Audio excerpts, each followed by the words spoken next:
civil unrest. I've told you about civil unrest. What they have said about me, I'm a paranoid lunatic. I'm seditious. It's suffocating vision, I think a suffocating vision of paranoia. Really. Showing you for a year in advance, I told you unrest was coming to Europe, and then it's coming here. I have shown you now, in the last few months, the actual unrest and violence in the streets of Europe. Again, today in Greece, the union shut down public transportation. Who did I tell you would do that? The unions. Students are taking to the streets again in England over possible tuition hikes. I told you that would happen a year ago. We showed you the burning cars. We've showed you how they are mirroring the failed economic policies here in America. I'm a paranoid lunatic, seditious. This must just be suffocating paranoia. Now, let me ask you this. Are they willing now to say the same thing about the Pentagon? Because they have been wargaming an economic crisis for almost 2 years now. One of these war games was called Unified Quest 2011. Listen to what they are preparing for at the Pentagon. In that wargaming series, they're looking at the implications of large-scale economic breakdown inside the United States that would force the Army to keep, quote, domestic order among civil unrest and force the Army to deal with fragmented global power and drastically lower budgets. That's weird. That's weird. That's just paranoid lunatics. They're seditious over there at the Pentagon, I guess. Now, what would be some of the things that might cause civil unrest? Well, let me show you a picture today from theblaze.com. It's of the Alaskan National Guard taking part in an exercise here for civil unrest. Oh, what does the guy have, the demonstrator have? Well, it's a sign that says, "Food now." Well, why would he need a sign like that? Oh, yeah, that's right. The suffocating vision of paranoia.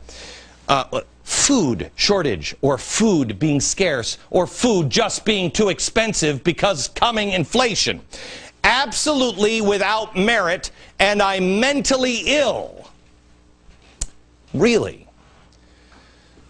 The National Guard is going for that, along with the Pentagon.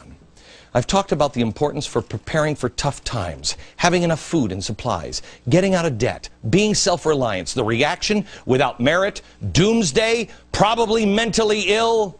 But when Time magazine posts an article, impending crisis, Earth to run out of food by 2050, I'm sure this is some sort of green nightmare. This is good journalism. The only people I trust in the government, only ones I trust, are the military. The military is preparing. Are you? But the military, I believe, are being boxed into a corner by people who actually have their hands on the levers of power. And it is those holding the levers of power that have been creating the conditions to make these scenarios possible. And that goes anywhere from Harry Reid to Obama all the way to the kingmaker himself, George Soros.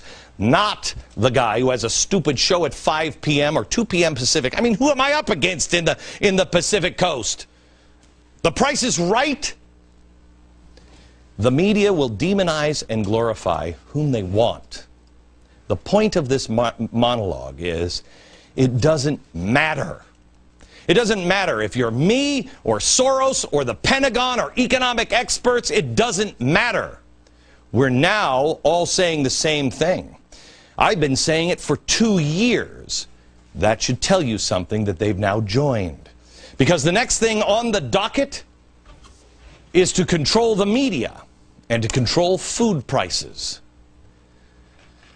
Civil unrest and rising food prices and controlling the media. Oh, December 20th, FCC votes on the internet.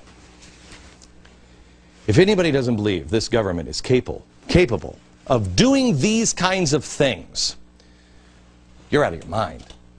If you don't think the government could come in and take your gun, you're out of your mind. Let me show you this. You don't think that they're going to run roughshod over your civil rights? See this woman here? Probably never seen it. You should know her. Watch the video. This is the aftermath of Katrina. I don't want to go because I got plenty. Mandatory evacuation. Everybody in the See, this is why I didn't want to let you guys come in. No, ma'am. Because I wanted her in here, and all you guys come in, and I knew this Stop was the tape happen. here. Stop the tape You here. may have to shoot. She doesn't want to let them in. They want to take her gun. A law-abiding citizen. Do they take it? And what happens? Watch. Yeah, they throw her against the wall. You got a gun. Relax, man. Oh, yeah, they took it. A law-abiding citizen. How old is she? 80? She hadn't broken any laws. Her guns were forcibly taken from her. And I know what you're thinking. Oh, well, they'll never do that again. They did it then. Oh, well, they'll never put troops on the ground. Posse Comitatus, you know, or Rock Me Amadeus, or whatever. President won't do that. Well, first of all, right. Second of all, remember the president established a little council of governors? They said it was just to prepare for a national crisis situation. President Obama established this little council that would involve the National Guard and Homeland Defense and civil support and synchronization and integration of all state and federal military activities inside the United States. Oh. But forget about that. Just go back to sleep. Forget. Shh, it's okay. Just listen to my voice.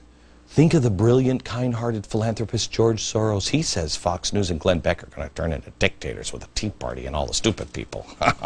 Do not listen to what the evil con artist Glenn Beck says. By the way, back to reality here. The lady in New Orleans, she was robbed at gunpoint 2 days later.